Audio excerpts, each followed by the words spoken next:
चलिए आज एक ऐसी दुनिया की बात करते हैं जो हमारी आंखों के बिल्कुल सामने है, पर फिर भी पूरी तरह से अदृश्य है।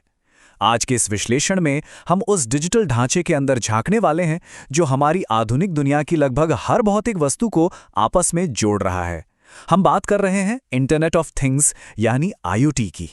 सच कहूं तो यह सिर्फ कोई नया टेक ट्रेंड नहीं है, ये एक ऐसी जबरदस्त क्रांति है जो साधारण सी बेजान चीजों को हद से ज्यादा स्मार्ट बना रही है। और सबसे खास बात, ये हमारे जीने, काम करने और इस दुनिया को अनुभव करने के तरीके को बिल्कुल जड़ से बदल रही है। तो आज का हमारा रोड मैप कुछ इस तरह होगा। सबसे पहले हम defining the internet of things पर बात करेंगे।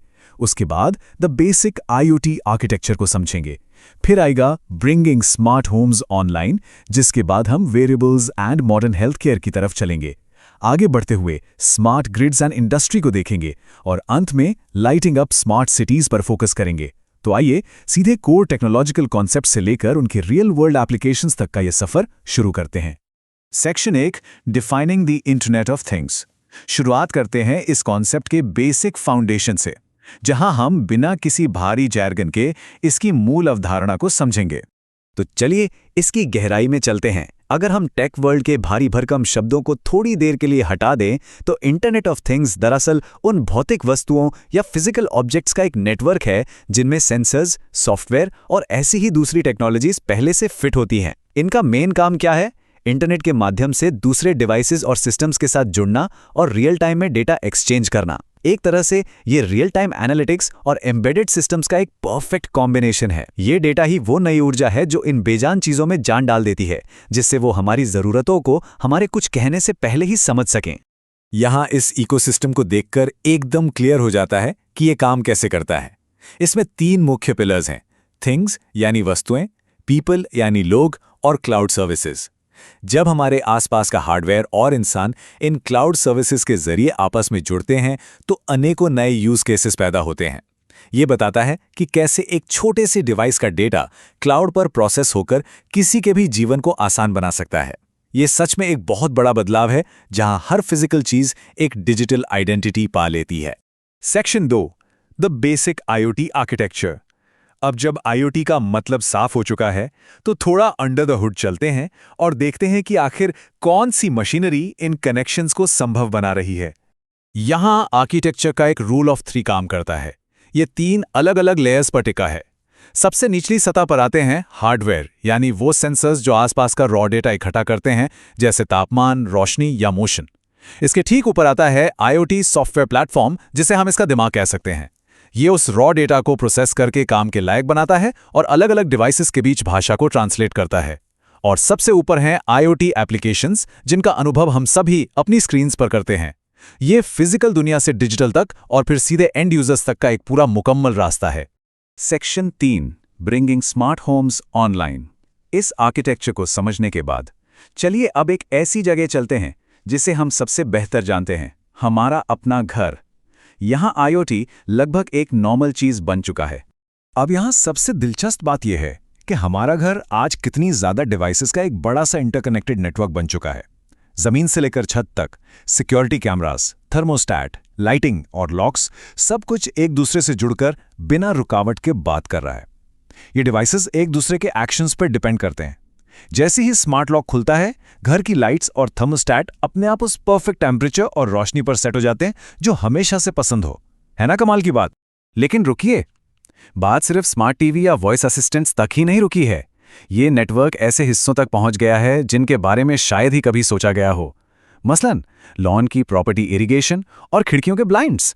एक सेकंड के लिए सोचिए, अगर मिट्टी सूखी हो पर मौसम विभाग का डेटा बताए कि कुछ घंटों में बारिश होने वाली है, तो इरिगेशन सिस्टम खुद ही रुका रहेगा। या फिर दोपहर की तेज धूप बढ़ने पर एसी का लोड कम करने के लिए खिड़कियों के ब्लाइंड्स ऑटोमेटिकली नीचे आ जाएं। ये सच में एनर्जी बचत और कंफर्ट के मायने पूरी तरह बदल रहा है। Section 4, wearables and modern health care.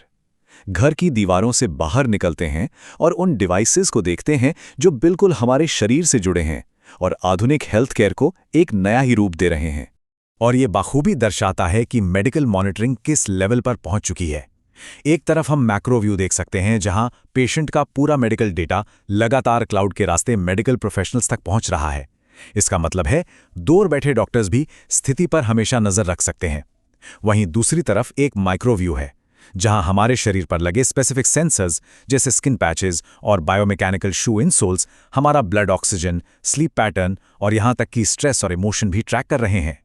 ये बीमारी आने के बाद इलाज करने से कहीं बेहतर बीमारी आने से पहले उसकी रोकथाम करने का एक बहुत शक्तिशाली जरिया बन गया है।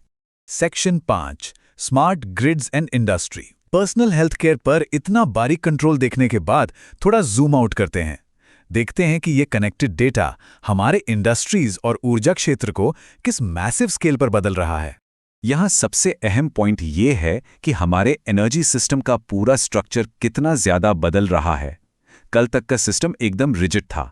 कुछ बड़े पावर प्लांट्स होते थे जो टॉप टू बॉटम अप्रोच से इलेक्ट्रिसिटी भेजते थे, जिसमें लगभग हर कोई सिर्फ एक पैसिव रिसीवर था। लेकिन आने वाले कल का एनर्जी सिस्टम वो बिल्कुल अलग होगा। इसमें बहुत सारे छोटे पावर प्रोड्यूसर्स होंगे, डेटा और इलेक्ट्रिसिटी का फ्लो दोनों दिशाओं में होगा, और एंड यूजर सिर्फ कंज्यूमर नहीं बल्कि सिस्टम का एक एक्टिव पार्टिसिपेंट बन जाएगा। ये पुराने तौर तरीकों और बाउंड्रीज को पूरी तरह ध्वस्त कर रहा है। इस स्मार्ट ग्रिड को ध्यान से समझिए। ये इलेक्ट्रिकल डिमांड और सप्लाई का एक रियल टाइम डायनामिक नेटवर्क है। यहाँ traditional power plants, renewable solar sources और यहाँ तक कि गराज में खड़ी इलेक्ट्रिक कार की बैटरीज, ये सब आपस में मिलीसेकंड्स में कम्युनिकेट करते हैं। इसका सबसे बड़ा फायदा ये है कि अगर ग्रिड में अचानक कोई प्रॉब्लम आती है तो बिना किसी देर के डिस्टर्बेंस को पकड़ा जा सकता है और उसे आइसोलेट भी किया जा सकता है, जिससे पूरे शहर की बत्ती गुल होने से बच जाती है। ये लगभग एक सेल्फ हीलिंग नेटवर्क की तरह काम करता है। एनर्जी ग्रिड्स के साथ साथ आइए प्रोडक्शन पर इसके असर का हिस्टोरिकल कॉन्टेक्स्ट भी देख लेते हैं। 18th सेंचुरी में स्टीम और वाटर आधारित इंडस्ट्री 1.0 आई। फिर 19th सेंचुरी में मास प्रोडक्शन के रूप में इंडस्ट्री 2.0 का दौर आया। 20th सेंचुरी ने इलेक्ट्रॉनिक्स का इस्तेमाल कर इंडस्ट्री 3.0 की शुरुआत की। पर आज हम जहां खड़े हैं वो है इंडस्ट्री 4.0, जहां पूरी मैन्युफैक्चरिंग दुनिया IoT, क्लाउड और बिग डेटा के साथ ऑटोमेटिकली जुड़ गई है। यह मैन्युफैक्चरिंग इंटेलिजेंस में ऐसी बड़ी छलांग है जैसा पहले कभी किसी ने नहीं देखा था। जब एक फैक्ट्री फ्लोर पर सारी मशीन्स और पुर्जे सेंसर्स के जरिए क्लाउड से जोड़े जाते हैं तो उस कनेक्टेड स्मार्ट फैक्ट्री के नतीजे हैरान करने वाले होते हैं। सोचिए कि एक मशीन खराब होने से पहले ही बता दे कि उसमें क्या दिक्कत आने वाली है। इसे प्रिडिक्टिव मेंटेनेंस कहते हैं। इसकी वजह से ऑपरेटिंग कॉस्ट्स अचानक से काफी कम हो जाती हैं। साथ ही मैन्युफैक्चरिंग साइकिल टाइम घट जाता है और प्रोडक्शन क्वालिटी में एक बड़ा सुधार आता है। सीधे शब्दों में कहें तो ग्लोबल सप्लाई चेन्स में अब गलती की गुंजाइश ना के बराबर हो चुकी है। अब सवाल यह उठता है कि इन सॉल्यूशंस का सबसे ज्यादा इस्तेमाल कहां हो रहा है। ये डेटा पॉइंट्स सब कुछ क्लियर कर देता है। लगभग 26% अडॉप्शन अकेले इंडस्ट्रियल प्रोडक्ट सेक्टर में हो रहा है।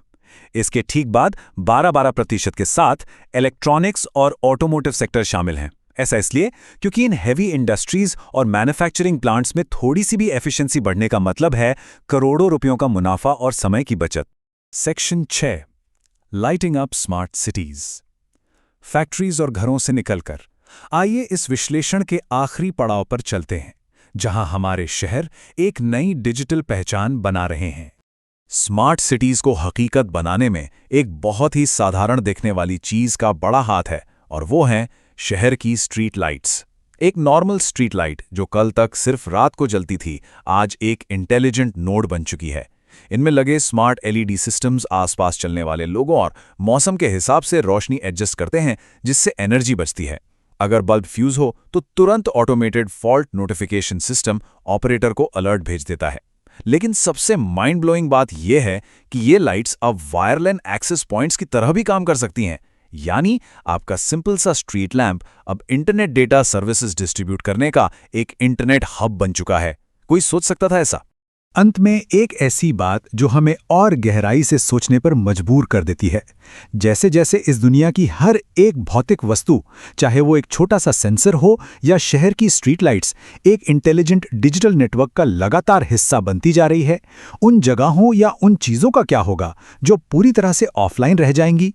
क्या आने वाले कल में ऑफलाइन होना किसी भूल या टेक्नोलॉजी की कमी का नतीजा माना जाएगा, या फिर ये एक ऐसी अनमोल लग्जरी बन जाएगी जिसे लोग पाने के लिए तरसेंगे? ये इनविजिबल वेब जिस तेजी से हमारी दुनिया को एक नए सांचे में ढाल रहा है, उसे समझना अब और भी जरूरी हो गया है। हमारे आज के इस सफर में आखिरी तक साथ रहने के लिए धन्यवाद।